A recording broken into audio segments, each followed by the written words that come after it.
بسم اللہ الرحمن الرحیم۔ آج میں اسی سلسلے کا دوسرا حصہ شروع کرتا ہوں۔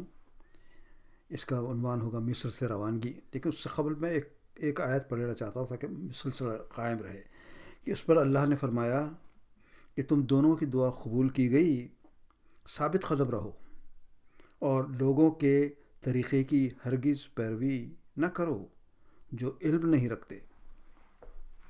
یہاں سے ہوا کہ مصر کی روانگی۔ موسیٰ کی دعا قبول کرنے کے بعد اللہ نے اپنا اگلا منصوبہ انہیں بتلایا۔ ہم نے موسیٰ پر وحی کی کہ اب راتوں رات میرے بندوں کو لے کر چل نکلے اور ان کے لیے سمندر میں سے سوکھی سڑک بنا لے۔ کسی کے تعاقب کا ذرا خوف نہ ہو، کسی کے تعاقب کا ذرا خوف نہ ہو اور نہ ڈر لگے۔ دوسرے مقام پر یہ بھی بتایا گیا کہ ہم نے موسیٰ کو وحی بھیجی کہ راتوں رات میرے بندوں کو لے کر نکل جاؤ، تم لوگوں کا پیچھا کیا جائے گا۔ ایک پوری قوم کو ایک ملک سے نکال کر دوسرے ملک میں بسانے کے لیے لے جانا کوئی آسان کام نہیں ہے۔ یہ تو صرف اللہ ہی کی رحمت ہو سکتی ہے کہ اس قسم کا کام انجام پا سکیں۔ اس لیے موسیٰ کو اللہ نے پہلے ہی سارے احکامات دے دیے کہ انہیں ملک کب چھوڑنا ہے۔ یہ بھی بتلا دیا گیا کہ ان کا پیچھا کیا جائے گا، پھر یہ بھی بتا کر کہ انہیں سمندر میں ایک خشک راستہ بنانا ہے۔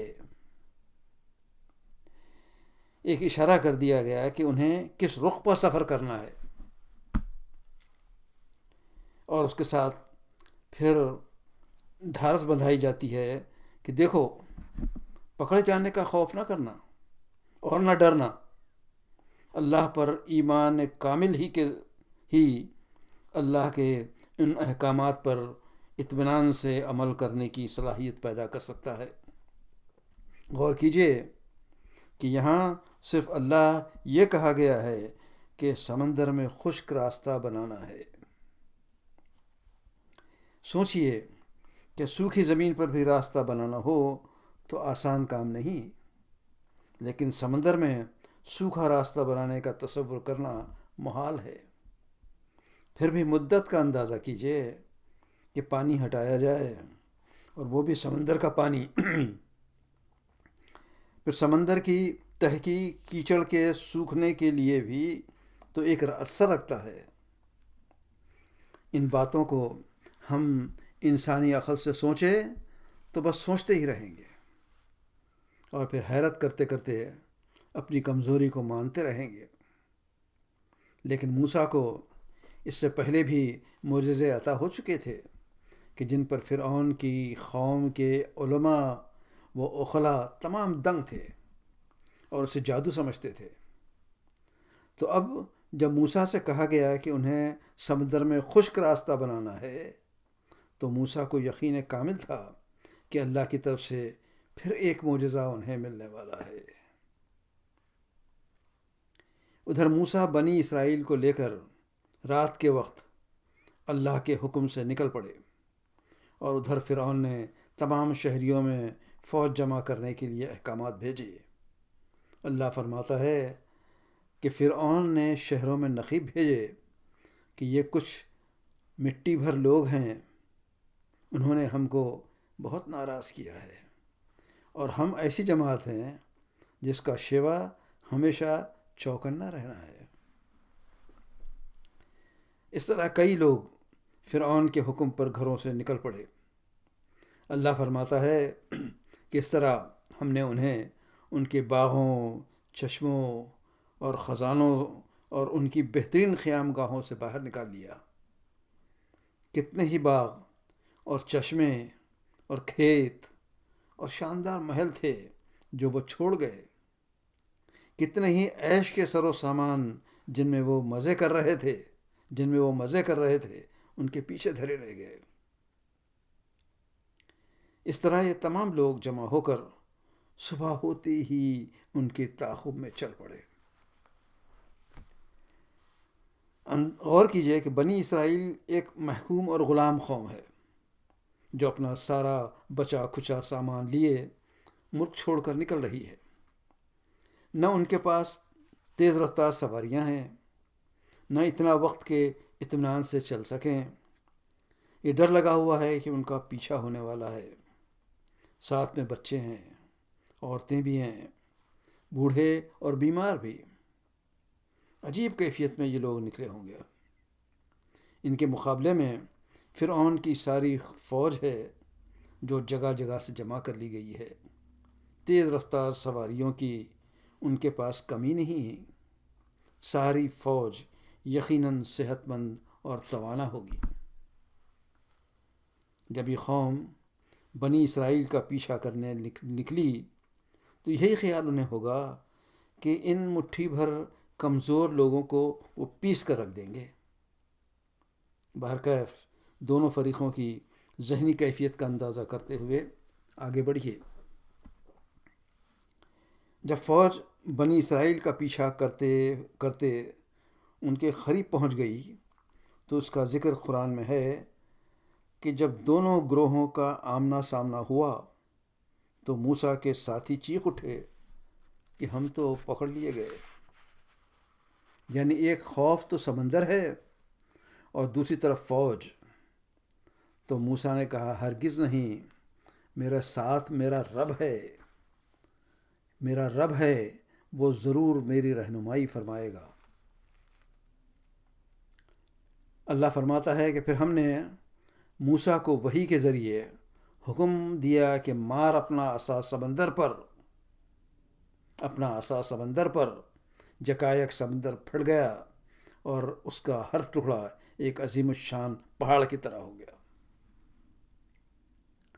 اللہ فرماتا ہے کہ پھر ہم نے موسیٰ کو وحی کے ذریعے حکم دیا کہ مار اپنا عصا سمندر پر، یکایک سمندر پھٹ گیا اور اس کا ہر ٹکڑا ایک عظیم الشان پہاڑ کی طرح ہو گیا۔ اس مقام پر ایک لمحے کے لیے رکنا ضروری ہے۔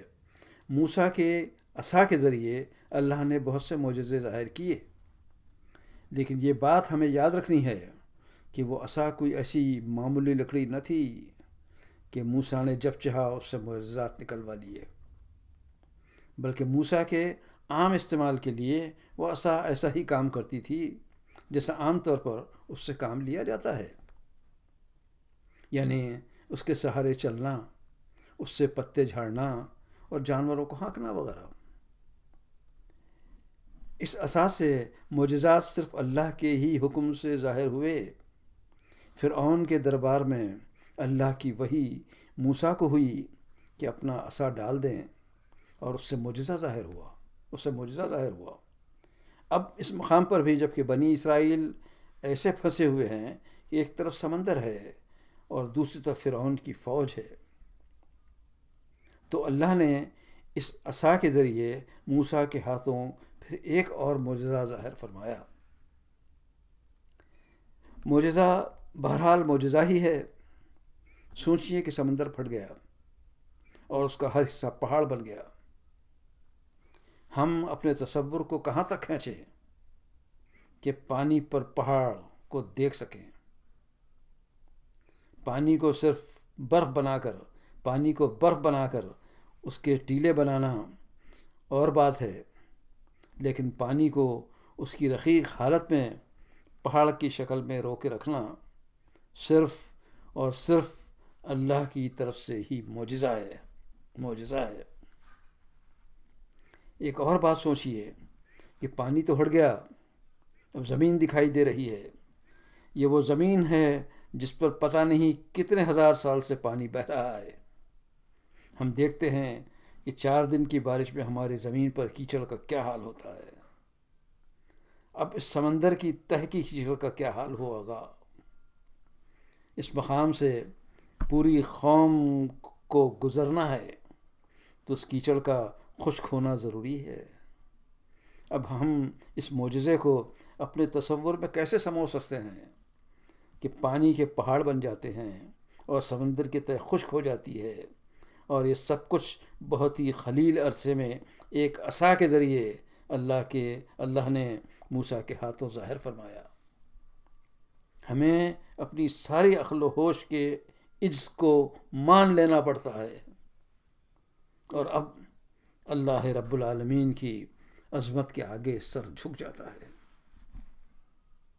مختصر یہ کہ سمندر کے بیچ سیدھا راستہ بن گیا اور بنی اسرائیل اس میں سے گزر کر دوسرے کنارے پہنچ گئے۔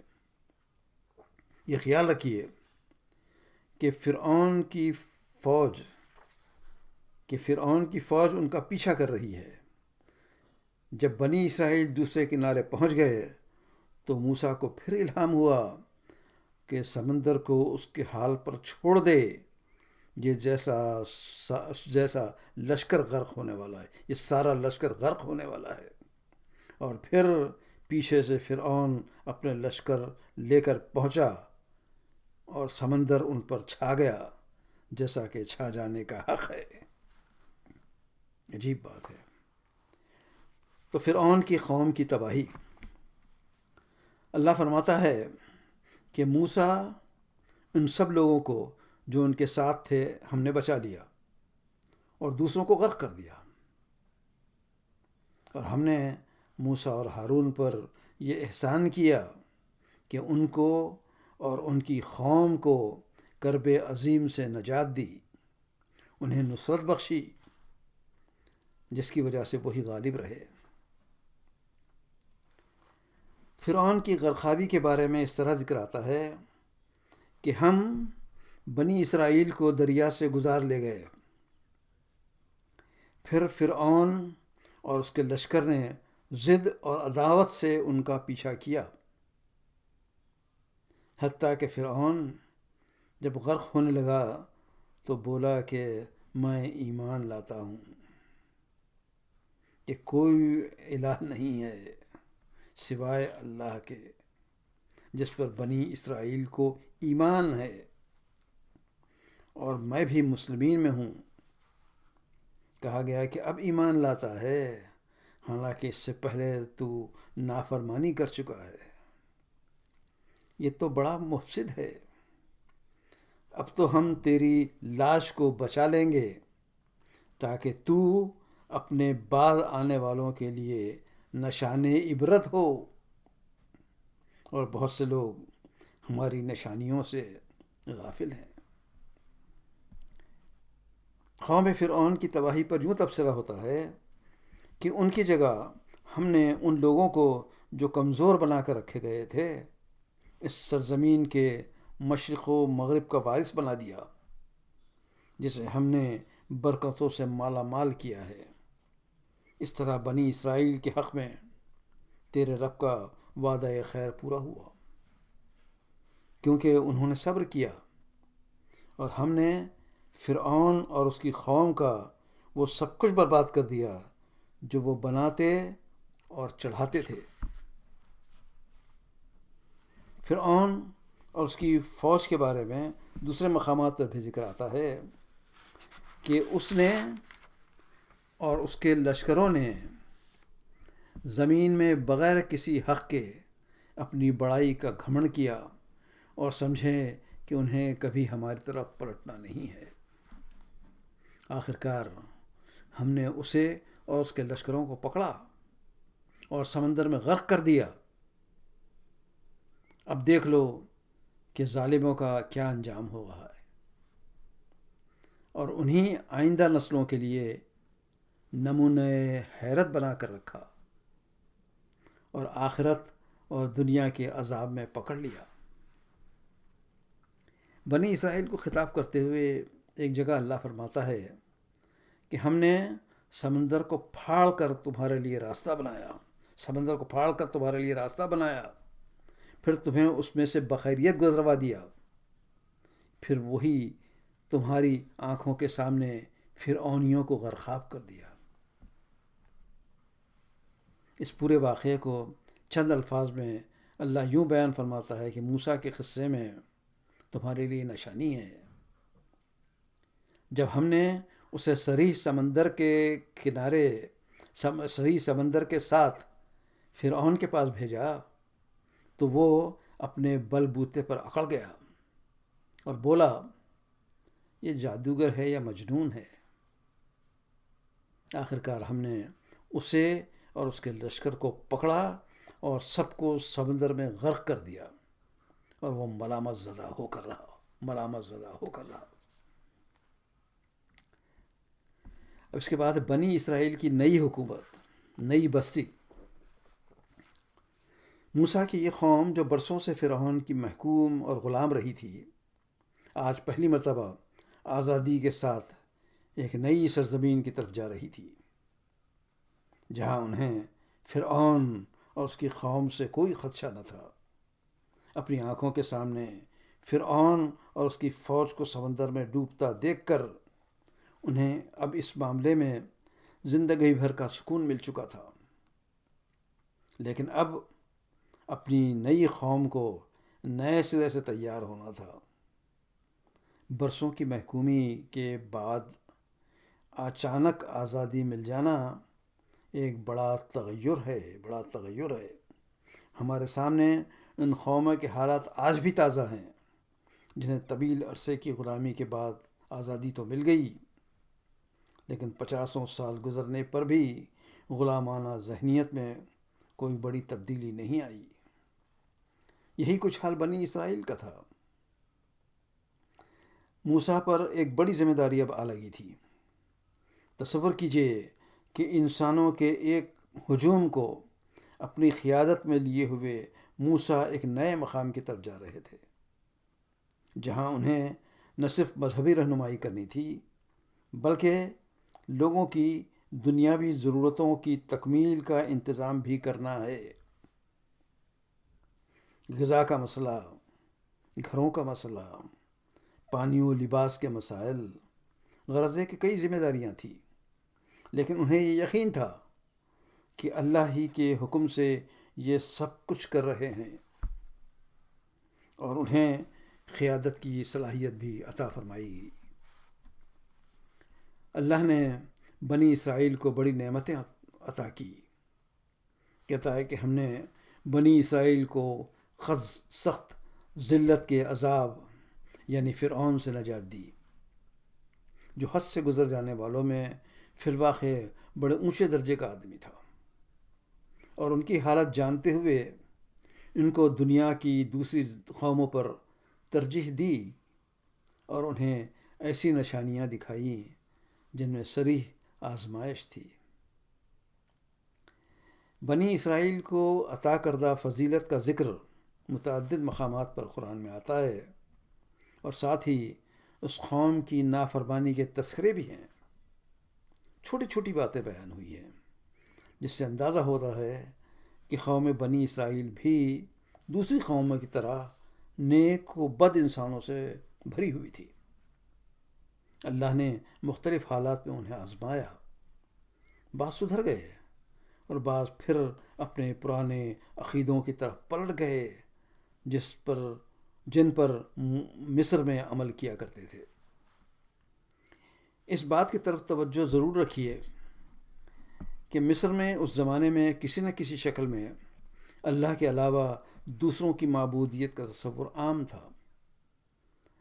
چنانچہ ضعیف الاعتقاد مصری، جو حالانکہ موسیٰ کے ساتھ مصر چھوڑ کر نکل آئے تھے، پھر بھی انہیں کسی وجہ سے دوسروں کی سرپرستی اچھی نہ لگتی تھی۔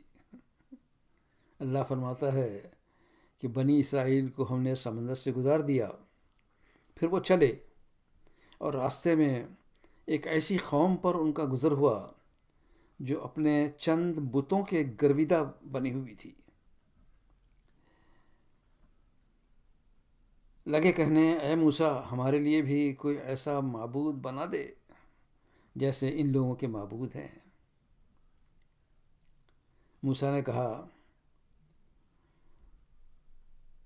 تم بڑی جہالت کی بات کرتے ہو۔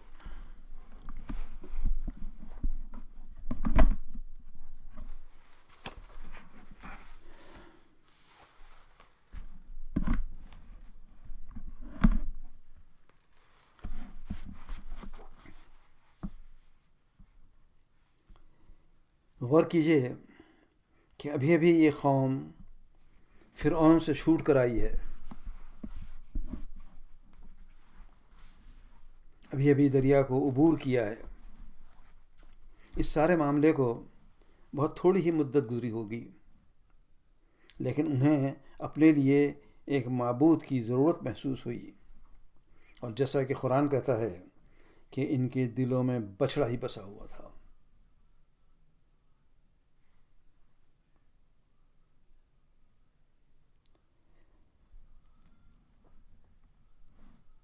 جیسا کہ قرآن کہتا ہے ان کے دلوں میں بچھڑا ہی بسا ہوا تھا، ان کے دلوں میں اب بھی بت پرستی کی خواہش باقی تھی۔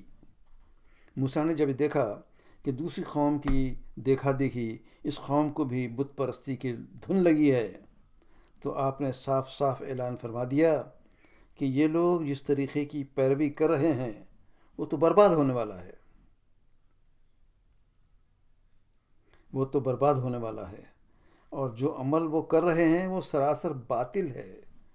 پھر کہا کہ کیا میں اللہ کے سوا کوئی اور معبود تمہارے لیے تلاش کروں؟ حالانکہ وہ اللہ ہی ہے جس نے تمہیں دنیا بھر کی قوموں پر فضیلت دی ہے، اپنی نعمتوں سے نوازا، کہ اللہ نے بنی اسرائیل کو چنندہ قوم بھی بتایا ہے، لیکن اس کے باوجود ان کی نافرمانی کی وجہ سے سخت سزاؤں کے تذکرے بھی ہیں جو آگے آئیں گے۔ تو اوپر کی چند آیات سے یہ بات ظاہر ہو گئی کہ قوم میں اب بھی کچھ عناصر ایسے تھے جو اللہ کی معبودیت میں شرک کیا کرتے تھے۔ موسیٰ کے انتظامی امور، یہ خیال رکھیے کہ ایک پوری قوم اپنے گھر بار کو چھوڑ کر اپنے بچے کھچے سامان کے ساتھ اپنا آبائی ملک چھوڑ کر دوسری جگہ ہجرت کر رہی ہے۔ ان کے رہنے سہنے اور کھانے پینے کا سارا انتظام موسیٰ کو کرنا ہے، اور یہ سب کچھ کرتے ہوئے ایک ہی اللہ کی رہبانیت اور وحدانیت کی تعلیم بھی جاری رکھنا ضروری ہے۔ صحیح معنوں میں یہ موسیٰ کی لیڈرشپ، ان کی قیادت کا امتحان ہے، لیکن جیسا کہ اوپر گزر چکا ہے کہ مصر میں اللہ کے حکم سے جہاں 9 وجہ سے آپ نے مختلف مقامات پر ظاہر کی ہے، وہاں اب بھی آپ کو پختہ یقین ہوگا کہ اس نئے ملک کے انتظام میں اللہ ہی ہدایت فرمائے گا۔ سب سے پہلے تو قوم کی تربیت میں سہولت کی خاطر یہ ضروری سمجھا گیا کہ انہیں چھوٹے چھوٹے گروہوں میں تقسیم کیا جائے اور ہر گروہ کا ایک سربراہ ہو۔ چنانچہ قرآن میں اللہ تعالیٰ فرماتا ہے کہ ہم نے اس قوم کو 12 گھرانوں میں تقسیم کر کے انہیں مستقل گروہوں کی شکل دے دی، اور جب موسیٰ سے اس قوم نے پانی مانگا تو ہم نے اس کو وحی کی کہ پتھر پر اپنی لاٹھی مارو، چنانچہ اس سے 12 چشمے پھوٹ نکلے، اور ہر آدمی نے اپنے پانی لینے کی جگہ متعین کر لی، اور ہم نے ان پر بادل کا سایہ کیا اور ان پر من و سلوہ اتارے۔ اسی بات کو ایک دوسرے مقام پر یوں بیان کیا گیا ہے کہ جب موسیٰ نے قوم کے لیے پانی کی دعا کی تو ہم نے کہا کہ پتھر پر اپنا عصا مارو، چنانچہ اس سے 12 چشمے پھوٹ نکلے۔ ہر شخص نے اپنے پانی لینے کی جگہ پہچان لی۔ ہم نے حکم دیا کہ اللہ کا دیا ہوا رزق کھاؤ اور زمین میں فساد نہ پھیلاتے پھرو۔ ان آیات میں دنیا کی سب سے زیادہ ضروری چیزوں کی فراہمی کی تفصیل آئی ہے کہ دھوپ سے بچاؤ کے لیے ابر کا سایہ، پیاس بجھانے کے لیے پانی، اور غذا کے لیے من و سلوہ۔ سوچئے کہ وسیع صحرا میں ابر کا سایہ، پانی اور غذا کی فراہمی نعمت نہیں تو اور کیا ہے؟ یہ تو اللہ کی قدرت کا انتظام تھا کہ ساری قوم کو یہ نعمتیں فوراً کھانے کو ملی، ورنہ وہ تو ممکن نہ تھا کہ ساری قوم بیج بونے، فصل پکنے اور فصل کٹنے کا انتظار کرتی۔ غذا تو ہر روز چاہیے، اور وہ بھی ایک سے زائد مرتبہ چاہیے۔ بنی اسرائیل کی آباد کاری اس طرح آہستہ آہستہ عمل میں آتی رہی، لیکن اس کے مزاج میں استقلال کی کمی کے باعث وہ کسی بھی بات پر پوری طرح مطمئن نہ ہوتے تھے۔ اس سلسلے میں چند واقعات مثال کے طور پر آئے ہیں۔ ان تمام حالات کو جوڑ کر دیکھا جائے تو بنی اسرائیل کی ذہنی کیفیت کا اچھا اندازہ ہو سکتا ہے۔ اب دیکھیے کہ بغیر شدید محنت کے پانیوں، من و سلوہ فراہم کیے گئے، لیکن پھر بھی ان کا حال یہ تھا کہ اللہ فرماتا ہے، یاد کرو جب تم نے کہا تھا کہ موسیٰ ہم ایک طرح سے کھانے پر صبر نہیں کر سکتے، اپنے رب سے دعا کرو کہ ہمارے لیے زمین کی پیداوار، ساگ، ترکاری، کھیرا، ککڑی، گیہوں، لہسن، پیاز اور دال وغیرہ پیدا کرے۔ تو موسیٰ نے کہا کہ کیا ایک بہتر چیز کے بدلے تم ادنا درجے کی چیزیں لینا چاہتے ہو؟ اچھا، کسی اچھے شہر میں جا رہے ہو، جو تم مانگتے ہو وہاں مل جائے گا۔ آخرکار ذلت اور خواری، پستی و بدحالی ان پر مسلط ہوئی اور وہ اللہ کے غضب میں گھر گئے۔ یہ نتیجہ تھا اس کا کہ جب اللہ کی آیات سے انکار کرنے لگے اور پیغمبروں کو ناحق قتل کرنے لگے تھے، اور یہ نتیجہ تھا ان کی نافرمانیوں کا اور اس بات کا کہ وہ حد سے نکل جاتے تھے۔ اس قوم کی نافرمانیوں کی چند مثالیں ملاحظہ فرمائیے۔ گائے ذبح کرنے کے حکم میں پس و پیش کرنا۔ سورہ بقرہ میں پیش کردہ اس واقعے کا تھوڑا سا پس منظر بیان کرنا ضروری ہے۔ بنی اسرائیل میں کسی آدمی کا قتل ہو گیا تھا اور یہ معلوم کرنا تھا کہ قاتل کون ہے۔ اللہ فرماتا ہے، یاد کرو وہ وقت جب تم نے ایک شخص کی جان لے لی تھی، پھر اس کے بارے میں جھگڑنے اور ایک دوسرے پر قتل کا الزام تھوپنے لگے تھے، اور اللہ نے فیصلہ کر لیا تھا کہ جو کچھ تم کر رہے ہو یا جو کچھ چھپاتے ہو اسے کھول کر رکھ دے گا۔ پھر سلسلے میں موسیٰ نے اپنی قوم سے کہا کہ اللہ تمہیں ایک گائے ذبح کرنے کا حکم دیتا ہے۔ کہنے لگے، کیا تم ہم سے مذاق کرتے ہو؟ موسیٰ بولے، میں اس سے خدا کی پناہ مانگتا ہوں کہ جاہلوں کی سی باتیں کروں۔ اور وہ بولے کہ اپنے رب سے درخواست کیجئے کہ وہ گائے کی تفصیل بتائے۔ موسیٰ نے کہا کہ خدا فرماتا ہے کہ گائے نہ بہت بوڑھی ہو اور نہ بہت چھوٹی، بلکہ درمیانی عمر کی، لہٰذا جو حکم الہی ہے وہی کریں۔ پھر وہ بولے کہ اپنے رب سے پوچھو کہ اس گائے کا رنگ کیسا ہو۔ موسیٰ بولے کہ خدا فرماتا ہے کہ گائے زرد رنگ کی ہو، ایسا رنگ کہ دیکھنے والوں کو بھلی لگتی ہو۔ پھر وہ بولے کہ اپنے رب سے پوچھئے کہ گائے کیسی ہو، کیونکہ گائے ہم پر مشتبہ ہوتی ہے۔ اللہ انشاءاللہ ہم ضرور ہدایت پائیں گے۔ موسیٰ بولے کہ اللہ فرماتا ہے، وہ گائے کام کرنے والی نہ ہو، جو کھیت کو پانی پلاتی ہے، وہ تندرست ہو اور اس پر کوئی داغ نہ ہو۔ وہ بولے، آپ نے ٹھیک بات بتلائی۔ پس انہوں نے اسے ذبح کیا اور امید نہ تھی کہ وہ ایسا کریں گے۔ گائے ذبح کرنے میں جو پس و پیش ہوا اس کی بڑی تفصیل ان آیات میں آئی ہے۔ آخر کار جب گائے ذبح ہو چکی تو اللہ فرماتا ہے کہ ہم نے حکم دیا کہ مقتول کی لاش کے ایک حصے سے اس کو ضرب لگاؤ۔ دیکھو اس طرح اللہ مردوں کی زندگی بخشتا ہے اور تمہیں اپنی نشانیاں دکھاتا ہے تاکہ تم سمجھو۔ اس واقعے میں چند باتیں قابل ذکر ہیں۔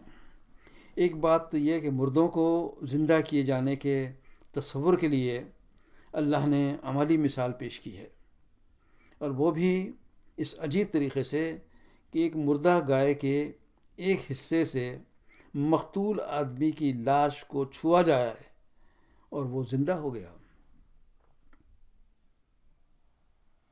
دوسری بات یہ کہ جس آدمی کا قتل ہوا تھا، اس معاملے میں یقیناً کوئی ایسا مسئلہ کھڑا ہوا تھا جس کے حل کرنے کے لیے ضروری تھا کہ اصل قاتل کا علم ہو جائے۔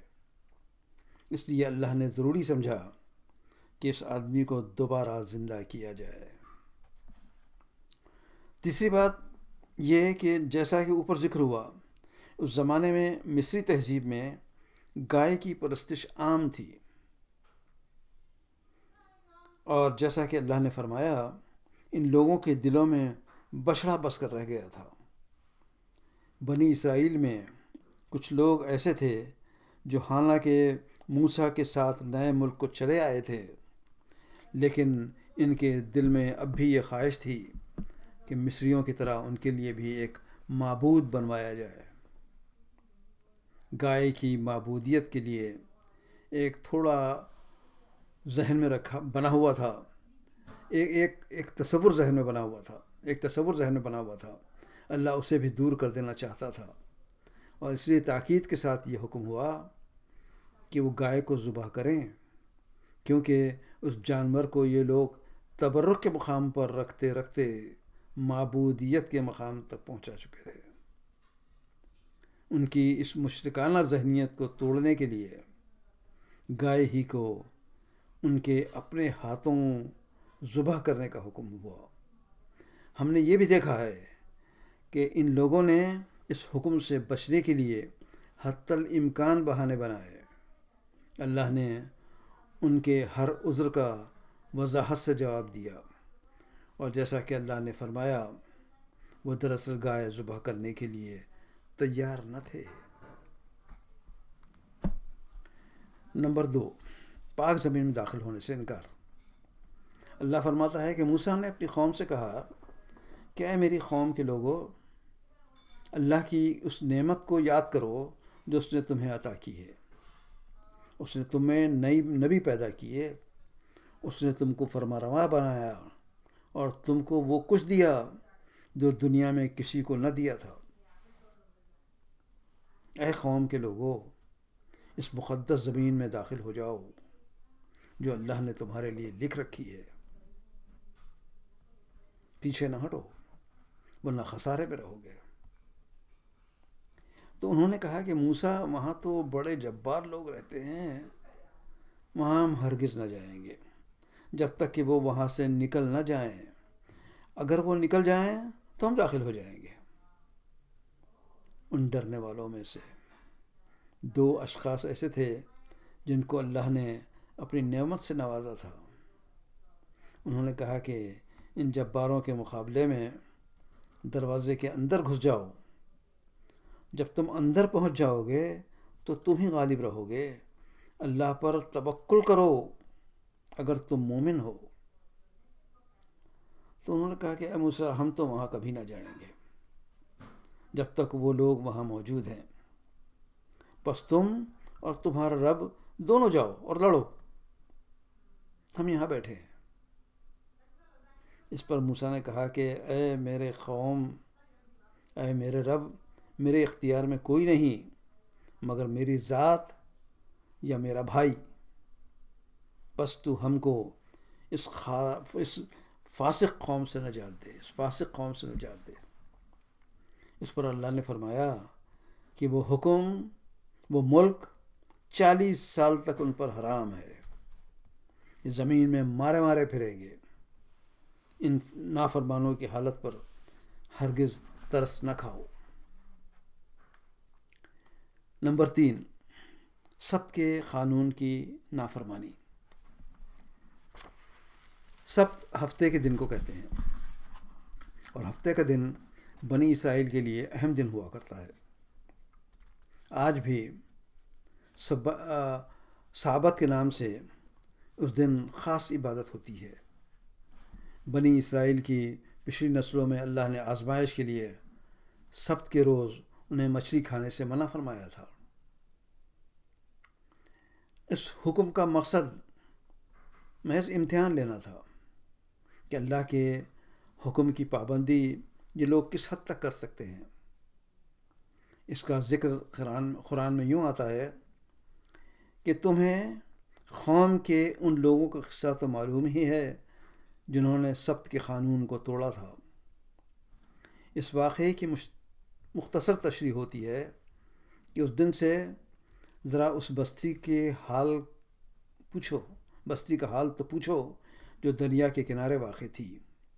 وہاں کے لوگ سبت کے دن احکام الہی کی خلاف ورزی کرتے تھے، اور یہ کہ مچھلیاں سبت کے دن ابھر کر سطح پر آ جاتی تھی اور سبت کے سوا باقی دنوں میں نہیں آتی تھی۔ یہ اس لیے ہوتا تھا کہ ہم ان کی نافرمانیوں کی وجہ سے ان کو آزمائش میں ڈال رہے تھے، اور جب ان سے ایک گروہ نے دوسرے گروہ سے کہا تھا کہ تم ایسے لوگوں کو کیوں نصیحت کرتے ہو جنہیں اللہ ہلاک کرنے والا یا سخت سزا دینے والا ہے، تو انہوں نے کہا کہ ہم یہ سب کچھ تمہارے رب کے حضور اپنی معذرت پیش کرنے کے لیے کرتے ہیں، اور اس امید پر کرتے ہیں کہ شاید یہ لوگ اس کی نافرمانی سے پرہیز کرنے لگیں۔ آخر کار جب ان کی ہدایت کو بالکل ہی فراموش کر گئے تو جو انہیں یاد کرائی گئی تھی تو ہم نے ان کو تو بچا لیا جو برائی سے روکتے تھے، اور باقی سب کو جو ظالم تھے ان نافرمانیوں پر سخت عذاب نے پکڑ لیا۔ پھر جب وہ پوری سرکشی کے ساتھ واپس چلے گئے جس سے انہیں روکا گیا تھا، تو ہم نے کہا بندر ہو جاؤ، ذلیل و خوار۔ دوسرے مقام پر آتا ہے کہ ہم نے ان سے کہہ دیا کہ بندر ہو جاؤ اور اس حال میں رہو کہ ہر طرف سے تم پر دھتکار پڑے۔ اس طرح ہم نے ان کے انجام کو اس زمانے کے لوگوں کے بعد کی آنے والی نسلوں کے لیے عبرت اور ڈرنے والوں کے لیے نصیحت بنا کر چھوڑا۔ اللہ کے حضور موسیٰ کی حاضری۔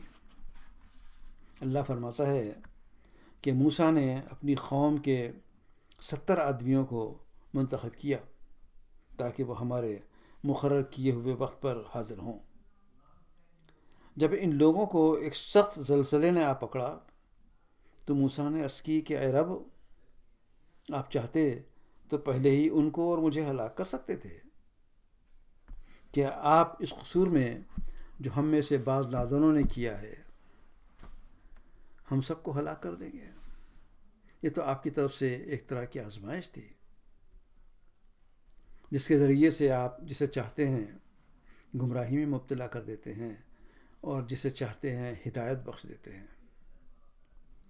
ہمارے ولی تو آپ ہی ہیں، بس ہمیں معاف کر دیجئے اور ہم پر رحم فرمائیے۔ آپ سے بڑھ کر معاف کرنے والے کون ہیں؟ یہ 70 آدمی کس لیے چنے گئے؟ ان سے کیا کام لینا تھا؟ یہ کون لوگ تھے؟ اور اس قسم کی کوئی تفصیل نہیں ہے، بس اتنا بتایا گیا کہ ہماری حاضری کے لیے چنا گیا۔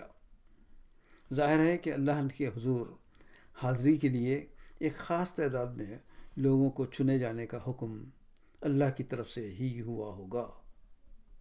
چنانچہ کن کن کو چنا جائے یہ بات موسیٰ پر چھوڑ دی گئی۔ موسیٰ نے لوگوں کو چن لیا۔ اس کے بعد لگتا ہے کہ ان میں سے چند اشخاص سے کوئی غلطی یا کوئی گناہ ہوا تھا جس کے نتیجے میں طوفان نے انہیں گھیر لیا تھا۔ اس طوفان کے وقت موسیٰ نے جو دعا کی اس سے تو یہی ظاہر ہوتا ہے کہ موسیٰ ہی نے ان لوگوں کو چنا تھا، اور موسیٰ کی اپنی بشریت کی بنیاد پر یہ بھی ممکن ہے کہ اس انتخاب میں چند نامناسب لوگ بھی چن لیے گئے ہوں، لیکن اسے بھی موسیٰ اللہ کی طرف سے امتحان ہی پر معمول فرماتے ہیں اور اپنی مغفرت کی دعا مانگتے ہیں۔ اللہ سے کلام۔ اللہ نے موسیٰ کو کوہ طور پر 40 راتوں کے لیے حاضر ہونے کا حکم فرمایا۔ کہتا ہے کہ ہم نے طور کی داہنی طرف سے اسے پکارا اور راز کی گفتگو سے اس کو تقرب عطا کیا، اور یہ کہ ہم نے موسیٰ کو 30 روز کے لیے طلب کیا اور بعد میں 10 کا اور اضافہ کر دیا۔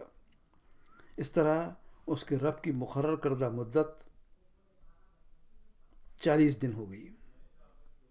چنانچہ موسیٰ نے کوہ طور پر جانے کی تیاری کی، اور موسیٰ نے اپنے بھائی ہارون سے کہا کہ میرے پیچھے تم میری قوم میں میری جانشینی کرنا اور ٹھیک کام کرتے رہنا، اور فساد پھیلانے والوں کے راستے پر نہ چلنا۔ لگتا ہے کہ اس بلاوے پر اس کی قوم کو بھی ساتھ ہی جانا چاہیے تھا، لیکن موسیٰ تنہا ہی سب سے پہلے پہنچ گئے۔ اس سلسلے میں اللہ فرماتا ہے کہ کیا چیز تمہیں اپنی قوم سے پہلے لے آئی موسیٰ؟ اس نے کہا کہ وہ بس میرے پیچھے ہی آ رہی ہے، میں جلدی تیرے پاس تیرے سامنے آ گیا ہوں تاکہ تو مجھ سے خوش ہو جائے۔ اور پھر موسیٰ نے اپنی ہم کلامی کے بارے میں اللہ فرماتا ہے کہ جب وہ ہمارے مقرر کیے ہوئے وقت پر پہنچا اور اس نے کہ رب نے اس سے کلام کیا، تو اس نے کہا کہ مجھے ایسی نظر دے کہ میں تجھے دیکھ سکوں۔ فرمایا تو مجھے نہیں دیکھ سکتا، سامنے پہاڑ کی طرف دیکھ، اگر وہ اپنی جگہ قائم رہ جائے تو مجھے دیکھ سکے گا۔ چنانچہ جب اس نے رب نے پہاڑ پر تجلی کی تو وہ اسے ریزہ ریزہ کر دیا، اور موسیٰ غش کھا کر گر پڑا۔ جب ہوش آیا تو بولا پاک ہے تیری ذات، پاک ہے تیری ذات، میں توبہ کرتا ہوں کہ تیرے حضور اور سب سے پہلا مومن میں ہوں۔ اس طرح اللہ فرماتا ہے کہ ہم نے موسیٰ سے اس طرح گفتگو کی جیسے گفتگو کی جاتی ہے۔ غور کیجئے کہ مصر میں فرعون کے سامنے اور پھر مصر سے نکلنے کے بعد اپنی قوم کے سامنے بے شمار معجزات موسیٰ کے ذریعے اللہ نے ظاہر فرمائے۔ موسیٰ کی بشریت اور ان کی بشری کمزوریوں کا ذکر ان کی نوجوانی میں ان کے ہاتھوں میں غلطی سے صحیح، لیکن ایک قتل کی صورت میں اللہ نے مثال بنا کر پیش کی۔ اب یہ بھی دیکھیے کہ اتنے سارے معجزات جب موسیٰ کے ذریعے ظاہر ہوئے تو موسیٰ کے دل میں خیال آیا ہوگا کہ وہ اللہ سے بہت قربت رکھتے ہیں، اور اس سے قبل اللہ سے باتیں بھی ہو چکی ہیں۔ پھر اس مرتبہ وہ اللہ کو راضی کرنے کے لیے جلد ہی طور پر پہنچ گئے، لہٰذا اب یہ خواہش کی کہ اللہ کو اپنے در سے دیکھ بھی لیں۔ یہ عین فطرت انسانی ہے۔ اور یہ بھی دیکھیے کہ موسیٰ کے ذریعے اللہ نے کئی معجزات ظاہر کیے، اس سے باتیں بھی کی، لیکن پھر بھی اپنی ذات کو موسیٰ کی آنکھوں کے سامنے لانے کی ضرورت نہ سمجھی۔ البتہ یہ ضرور ارشاد ہوا کہ اے موسیٰ، میں نے تمام لوگوں پر ترجیح دے کر تجھے چن لیا ہے کہ میری اطاعت کرے اور مجھ سے ہم کلام ہو، بس جو کچھ میں تجھے دوں اسے لے اور شکر بجا لا۔ اس کے ساتھ ہی موسیٰ کو کتاب بخشی گئی۔ خدا فرماتا ہے کہ ہم نے موسیٰ کو ہر شعبۂ زندگی کے مطابق نصیحت اور تفصیل اور واضح ہدایات تختیوں پر لکھ کر دے دی، اور کہا کہ ان ہدایات کو مضبوطی سے سنبھال اور اپنی قوم کو حکم دے کہ ان کے بہتر مفہوم کی پیروی کریں۔ دوسرے مقام پر اللہ فرماتا ہے کہ ہم نے موسیٰ کو کتاب اور فرقان عطا کی تاکہ تم اس کے ذریعے ہدایت پاؤ۔ موسیٰ کی اس کتاب کے بارے میں جو آیات قرآن میں آئی ہیں وہ قابل غور ہیں۔ اب فرماتا ہے کہ ہم نے طور کو تم پر اٹھا کر تم سے پختہ عہد لیا تھا اور کہا تھا کہ جو کتاب ہم تمہیں دے رہے ہیں اسے مضبوطی کے ساتھ تھامنا، اور جو احکامات اس میں ہیں انہیں یاد رکھنا تاکہ تم متقی بن جاؤ۔ ہم نے موسیٰ کو کتاب دی، اس کے پیچھے کئی رسول بھیجے۔ تیسری بات، ہم نے موسیٰ کو کتاب عطا کی جو بھلائی کی روش رکھتے تھے اور رکھنے والے انسان پر نعمت کی تکمیل اور ہر ضروری چیز کی تفصیل اور سراسر ہدایت اور رحمت تھی، شاید کہ لوگ اپنے رب کی ملاقات پر ایمان لے آئیں۔ پھر ایک جگہ پر بات ہے کہ ہم نے پہاڑ کو ہلا کر ان پر اس طرح چھا دیا گویا وہ چھتری ہے، اور یہ گمان کر رہے تھے کہ وہ ان پر آ پڑے گا۔ اس وقت ہم نے ان سے کہا تھا کہ جو کتاب ہم تمہیں دے رہے ہیں اسے مضبوطی کے ساتھ تھامو، اور جو کچھ اس میں لکھا ہے اسے یاد رکھو تاکہ متقی بن سکو۔ پچھلی نسلوں کو ہلاک کرنے کے بعد ہم نے موسیٰ کو کتاب عطا کی، لوگوں کی بصیرتوں کا سامان بنا کر، ہدایت اور رحمت کا، بلکہ تاکہ لوگ سبق حاصل کر سکیں۔ پھر ہم نے موسیٰ کی رہنمائی کی اور بنی اسرائیل کو اس کتاب کا وارث بنایا، اور عقل رکھنے والوں کے لیے ہدایت اور نصیحت تھی۔ ایک جگہ رسول اکرم سے خطاب ہو کر اللہ تعالیٰ فرماتا ہے کہ اس سے پہلے ہم موسیٰ کو کتاب دے چکے تھے، لہٰذا اس کے ملنے پر تمہیں کوئی شک نہ ہونا چاہیے۔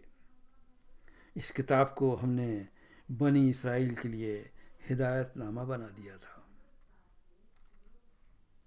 ہم نے موسیٰ و فرعون کو فرقان اور روشنی اور ذکر عطا کیا، ان متقی لوگوں کے لیے جو اپنے بے دیکھے رب سے ڈریں اور جن کی قیامت کی گھڑی پر یقین ہو۔ پھر ہم نے موسیٰ کو کتاب دی اور ان کے بھائی کو اس کا وزیر بنایا۔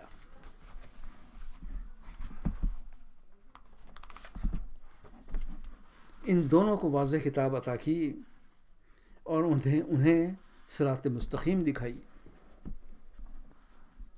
موسیٰ کی کتاب امام اور رحمت کے طور پر آئی ہوئی موجود تھی۔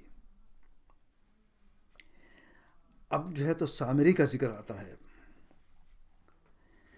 اس طرف کوہ طور پر جانے کی بات اللہ سے ہوئی، انہیں کتاب عطا ہوئی، لیکن اس کے ساتھ ہی اللہ نے موسیٰ کو اطلاع دی کہ ہم نے تمہارے پیچھے تمہاری قوم کو آزمائش میں ڈال دیا ہے، اور سامری نے انہیں گمراہ کر ڈالا۔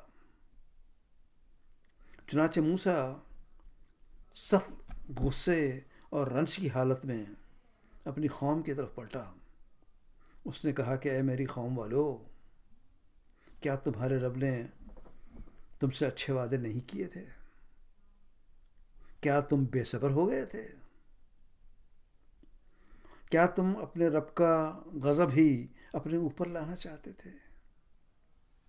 کہ تم نے مجھ سے وعدہ خلافی کی.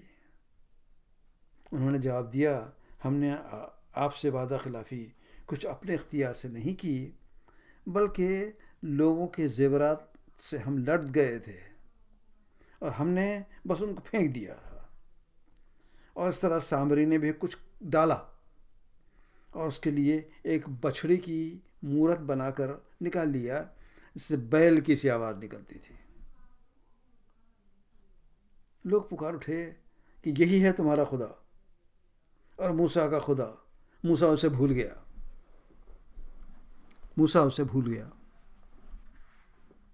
پھر اللہ فرماتا ہے کہ کیا وہ دیکھتے نہ تھے کہ نہ وہ ان کی بات کا جواب دیتا ہے نہ ان کے نفع و نقصان کا کچھ اختیار رکھتا ہے.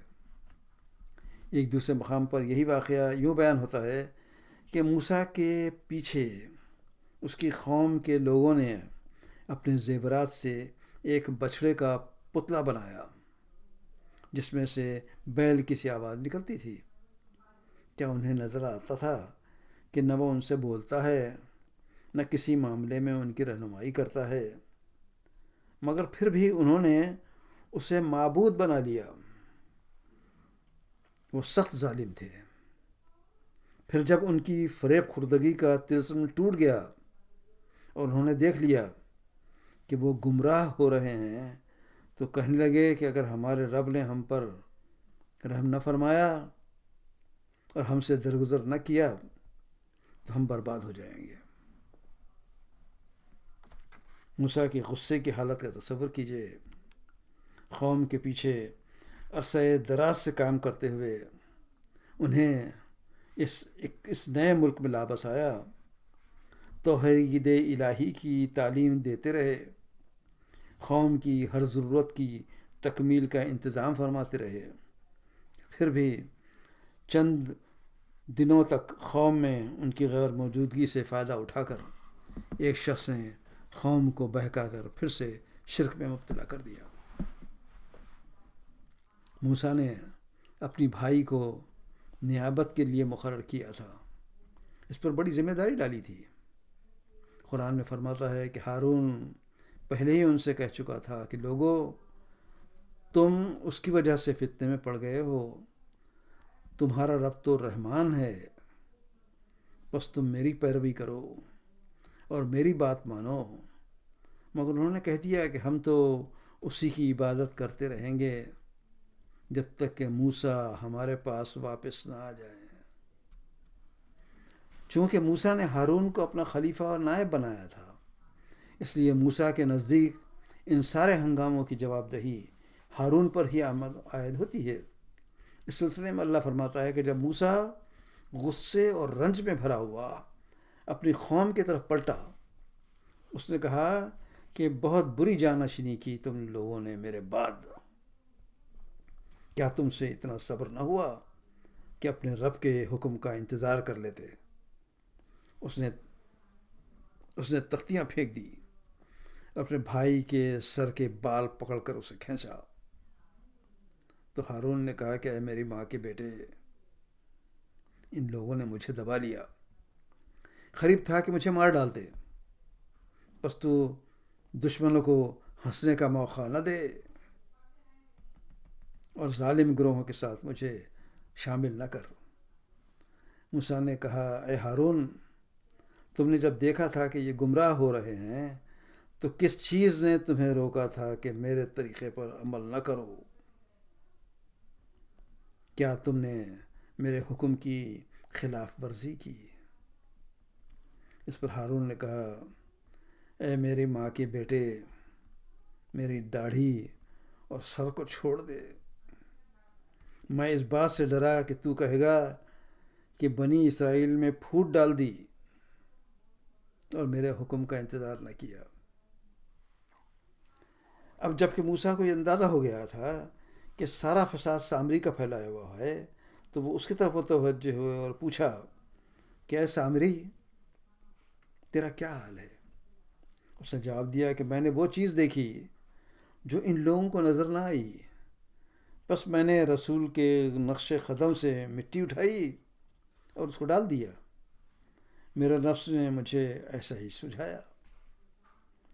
ذرا سوچئے کہ سامری نے رسول یعنی موسیٰ کے قدم کے نشان سے مٹی بھری، مٹھی کی مٹی بھر لی اور اسی آگ میں ڈال دی کہ جس میں سارے زیورات پگھل رہے تھے۔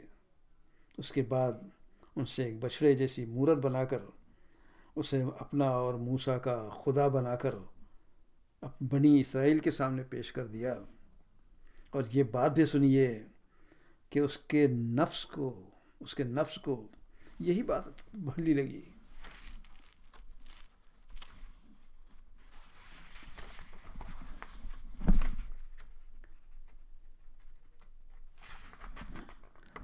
ساری قوم کو جو اتنی بڑی گمراہی میں سامری نے مبتلا کیا، اس کے لیے موسیٰ نے فرمایا کہ تو جا، اب زندگی بھر تجھے پکارتے رہنا ہے کہ مجھے نہ چھونا، اور میرے لیے باس پرس کا ایک وقت مقرر ہے جو تجھ سے ہرگز نہ ٹلے گا، اور دیکھ اپنے خدا کو جس پر تو رجھا ہوا ہے اسے ہم جلا ڈالیں گے اور ریزہ ریزہ کر کے دریا میں بہا دیں گے۔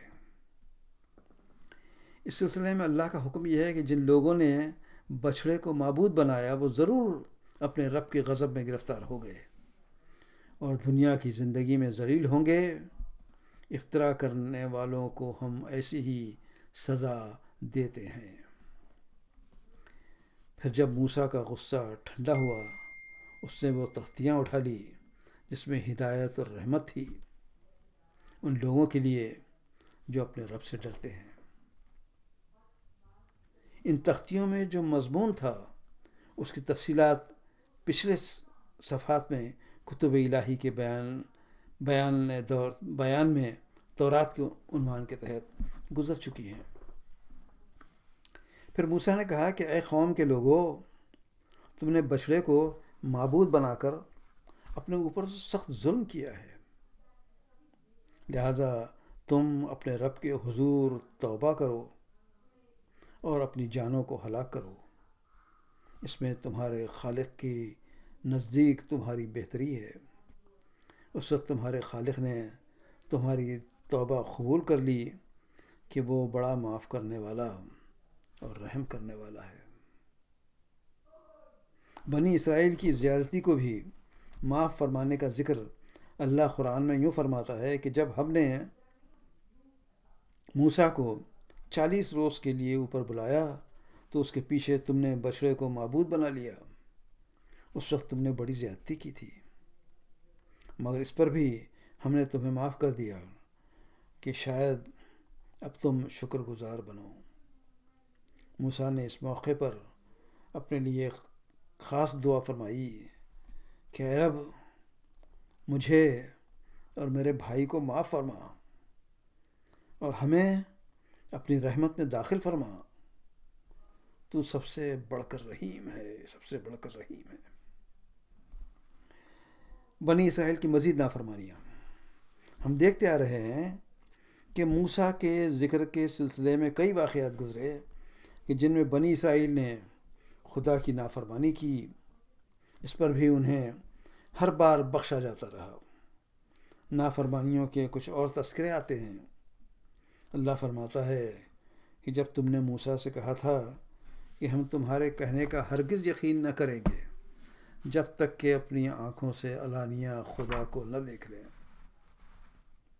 اس وقت تمہارے دیکھتے دیکھتے ایک بجلی کے کڑکے نے تم کو آ لیا، تم بے جان ہو کر گر چکے تھے، پھر ہم نے تم کو جلا اٹھایا، شاید کہ اس احسان کے بعد تم شکر گزار بن جاؤ۔ ایک مرتبہ یوں ہوا کہ اے موسیٰ،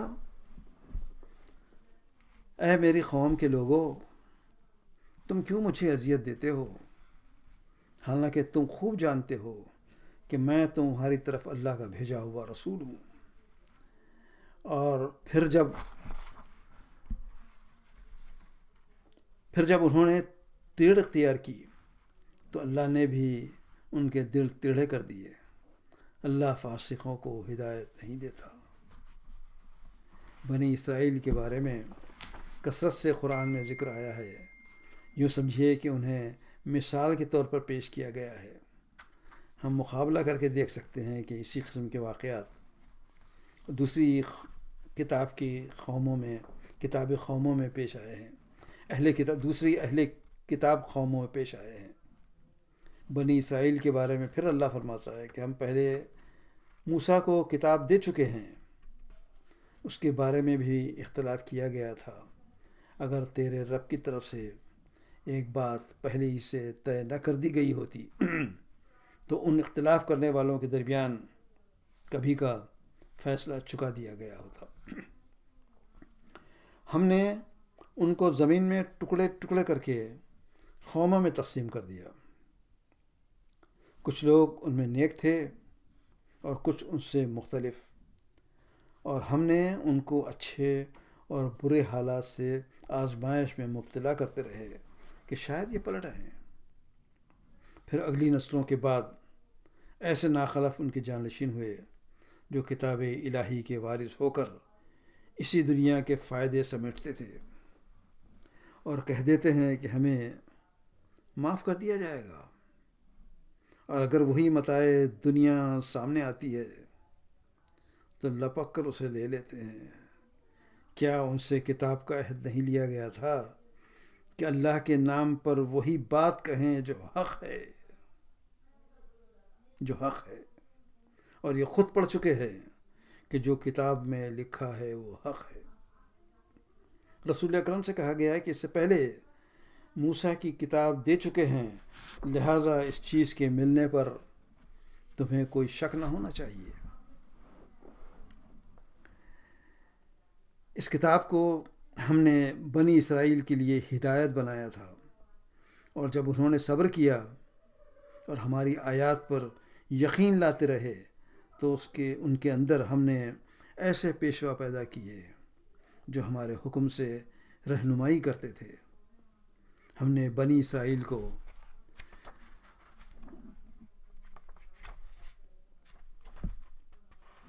بہت اچھا ٹھکانہ دیا اور عمدہ وسائل انہیں زندگی انہیں عطا کی۔ پھر انہوں نے باہم اختلاف نہیں کیا، مگر اس وقت جب علم ان کے پاس آ چکا تھا۔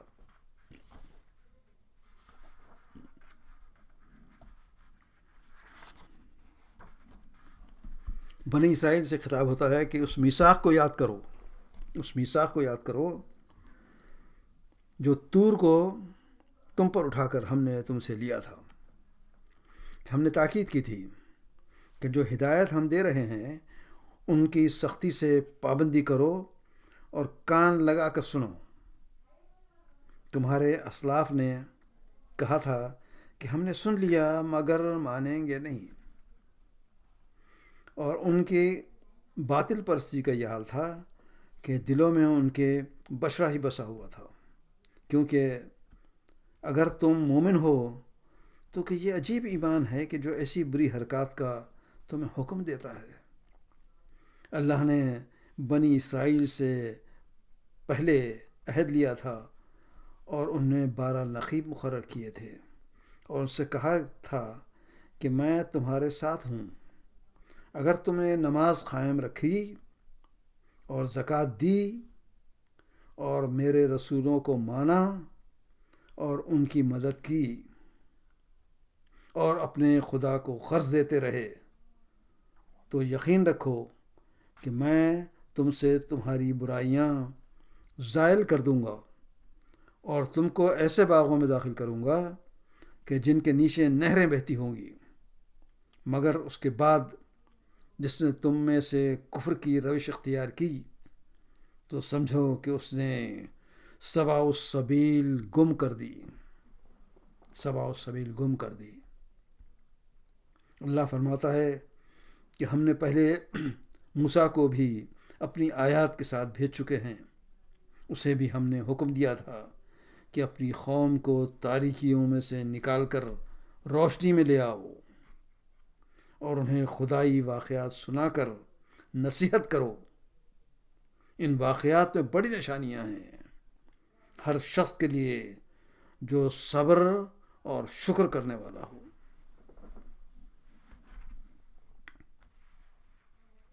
موسیٰ کی ایک عالم سے ملاقات۔ موسیٰ کا یہ واقعہ عجیب مقام رکھتا ہے۔ اس واقعے کا موسیٰ کی ہدایت یا رسالت سے کوئی تعلق نہیں، لیکن یہ موسیٰ کی شخصیت کے ایک دوسرے پہلو پر روشنی ڈالتا ہے، اور قرآن پڑھنے والوں کے لیے اس میں اللہ کی ہدایت کی نشانیاں پیش کی گئی ہیں۔ موسیٰ کے ایک سفر کا ذکر اللہ یوں فرماتا ہے کہ موسیٰ نے اپنے خادم سے کہا کہ میں اپنا سفر ختم نہ کروں گا جب تک 2 دریاؤں کے سنگم پر نہ پہنچ جاؤں، ورنہ میں زمانے دراز تک چلتا رہوں گا۔ بلکہ پس وہ جب سنگم تک پہنچے تو وہ اپنی مچھلی سے غافل ہو گئے، اور وہ اس طرح نکل کر دریا میں چلی گئی جیسے کوئی سرنگ لگی ہو۔ آگے چل کر موسیٰ نے اپنے خادم سے کہا، لاؤ ہمارا ناشتہ، آج کے سفر میں تو ہم بری طرح تھک گئے ہیں۔ خادم نے کہا کہ آپ نے دیکھا یہ کیا ہوا؟ جب ہم اس چٹان کے پاس ٹھہرے ہوئے تھے اس وقت مجھے مچھلی کا خیال نہ رہا، اور شیطان نے مجھے ایسا غافل کر دیا کہ میں اس کا ذکر کرنا بھول گیا۔ مچھلی تو عجیب طریقے سے نکل کر دریا میں چلی گئی۔ موسیٰ نے کہا کہ اس جگہ کی ہمیں تلاش تھی، چنانچہ وہ دونوں اپنے نقش قدم پر پھر واپس ہوئے، اور وہاں انہوں نے ہمارے بندوں میں سے ایک بندے کو پایا جسے ہم نے اپنی رحمت سے نوازا تھا اور ایک خاص علم عطا کیا تھا۔ موسیٰ نے کہا، کیا میں آپ کے ساتھ رہ سکتا ہوں تاکہ آپ مجھے بھی اس دانش کی تعلیم دیں جو آپ کو سکھائی گئی ہے؟ دیکھیے کہ موسیٰ کو خبر تھی کہ اس عالم بندے سے ان کی ملاقات کس مقام پر ہوگی۔ اس جگہ کی مزید کوئی تفصیل نہیں دی گئی۔ اس بندے کے بارے میں بھی دیکھیے کہ اس کا نام و نسب کچھ نہیں بتایا گیا، لیکن اس بندے کی صلاحیت اور اس کے درجے کا اظہار یوں کیا گیا ہے کہ اسے اپنی رحمت سے نوازا تھا اور اپنی طرف سے خاص علم عطا کیا تھا۔ غور کیجیے کہ موسیٰ اللہ کے رسول ہیں، ان سے جو بھی عظیم کام اللہ نے لیے ان کی تفصیلات گزر چکی۔ پھر بھی جب علم کا معاملہ آتا ہے تو موسیٰ خود چل کر ایک لمبا سفر طے کر کے تحصیل علم کے لیے اس نامعلوم بندے سے ملنے جاتے ہیں اور اس سے دانش کی تعلیم سیکھنے کی خواہش کرتے ہیں۔ اس بندے کا نام مفسرین نے خضر بتایا ہے، لیکن میں یہاں بندے کا لفظ ہی استعمال کروں گا کیونکہ قرآن میں اس کا ذکر صرف لفظ عبد سے کرتا ہے۔ عبدن من عبادنا، ہمارے بندوں میں سے ایک بندہ۔ اس بندے کا انسان یا بشر ہونا ضروری نہیں ہے۔ کیا یہ بندہ ایک فرشتہ تھا جو انسان کی شکل میں نمودار ہوا، جیسا کہ ابراہیم کے گھر فرشتے انسانی شکل میں مہمان بن کر اترے تھے، یا حضرت موسیٰ کی خوشخبری دینے والے بن کر آئے تھے؟ خدا بہتر جانتا ہے۔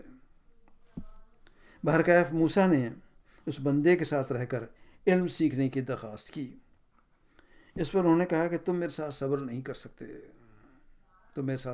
سکتے، اور جس چیز کی تمہیں خبر نہ ہو آخر اس پر تم صبر بھی کیسے کر سکتے ہو؟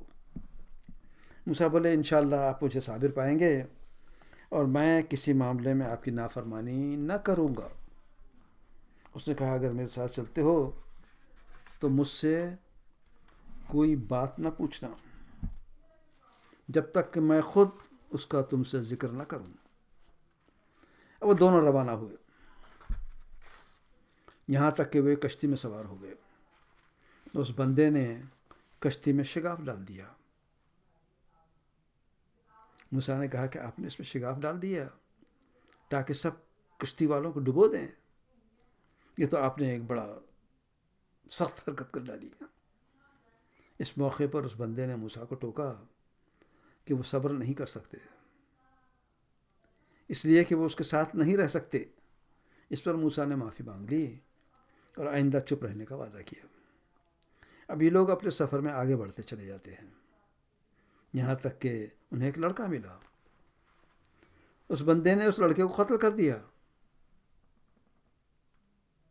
اس موقع پر موسیٰ بڑے بے چین ہوئے اور ٹوکا کہ یہ کیا بات ہے کہ آپ نے ایک لڑکے کو خواہ قتل کر دیا۔ اس بات پر پھر اس بندے نے موسیٰ سے کہا کہ اب وہ ان کے ساتھ نہیں رہ سکتے، کیونکہ وہ چپ رہنے پر کے وعدے پر قائم نہ رہ سکے۔ اس پر موسیٰ نے پھر معافی مانگی اور خاموش رہنے کا وعدہ کیا۔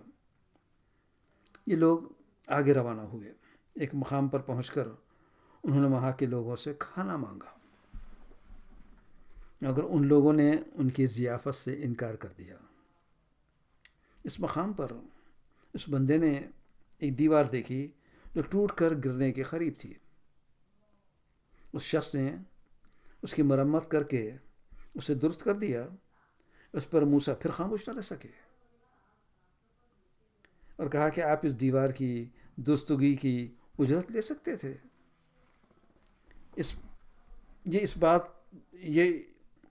اب یہ بات اس بندے کی برداشت سے باہر ہو گئی تھی۔ انہوں نے کہہ دیا کہ موسیٰ اب اس کے ساتھ بالکل نہ رہ سکیں گے، کیونکہ ان کاموں کی وضاحت کرنا انہوں نے ضروری سمجھا اور ان کے تینوں افعال کی وجوہات موسیٰ پر واضح کر دی۔ اس نے کہا کہ بس میرا تمہارا ساتھ ختم۔